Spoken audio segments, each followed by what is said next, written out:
there is no good but one, that is God۔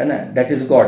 But if thou will enter into the life, और अगर तुम चाहते हो जन्नत में जाना, इटरनल लाइफ, हमेशा हमेशा की बेहतरीन जिंदगी का वादा है कुरान में और वेद में और बाइबल में, जिसको स्वर्ग कहते हैं, जिसको जन्नत कहते हैं, जिसको पैराडाइज कहते हैं।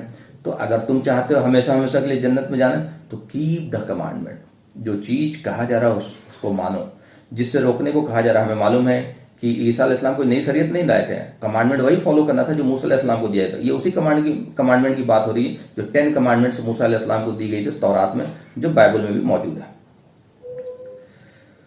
He said unto him which Jesus said, उसने कहा, जो आदमी जिसको ईसा अलैहिस्सलाम समझा रहे थे कि भाई कौन कौन सी कमांडमेंट है, पूछा तो ईसा अलैहिस्सलाम कहते, थाउ शैल डू नो मर्डर, तुम किसी का कत्ल नहीं करोगे। Thou shall not commit adultery, तुम लोग अडल्ट्री नहीं करोगे, जिना नहीं करोगे। थाउ शैल नॉट स्टील, तुम चोरी नहीं करोगे। Thou shall not bear false witness, तुम झूठी गवाही नहीं दोगे। Honour thy father and mother, अपनी माँ और बाप की इज्जत करोगे। और thou shall love thy neighbour, और तुम अपने पड़ोसियों से बेहतरीन हुस्न सलूक करोगे।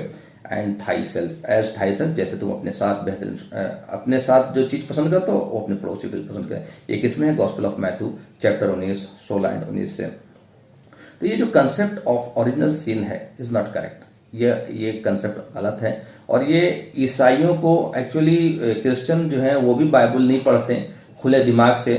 ये सारी क्रिश्चियनिटी आज के डेट में है ही नहीं, ये एक्चुअली पॉलिनिटी है। सारी क्रिश्चियनिटी का यू टर्न दे दिया सेंट पॉल ने। उसने कहा कि मैंने ईसा अलैहिस्सलाम को देखा दमस्कस की गलियों में और उन्होंने मुझसे ये बोला है, और लोगों ने इस चीज को यकीन कर लिया और उसने सारी फिलॉसफी को यू टर्न दे दिया। आप आगे आएंगे जैसे जैसे आएगा, तो जो जो चीजें मना की थी बाइबल में और इंजील में और तौरात में, वो सारी चीजें आज ये कर रहे हैं। तो हमें इसलिए ये सारी चीजें जानना है कि ओरिजिनल सिन जो है, जिसके वो बेसिस बना करके ये लोगों को कहते हैं कि भाई तुम्हारा गुनाह जो है हमेशा हमेशा से चला आ रहा है, जो तुम्हारे माता पिता ने किए, और ये सिर्फ तुम्हारे गुनाह जो है जीसस ही माफ करवा सकते हैं। यह गलत है। ईसा अलैहिस्सलाम अल्लाह के नबी थे, रसूल थे, जिनको अल्लाह ताला ने इंसानियत के गाइडेंस के लिए भेजा था।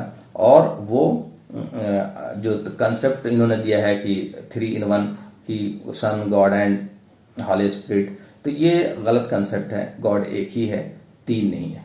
वाखिर दावाना अल्हम्दुलिल्लाह रब्बिल आलमीन।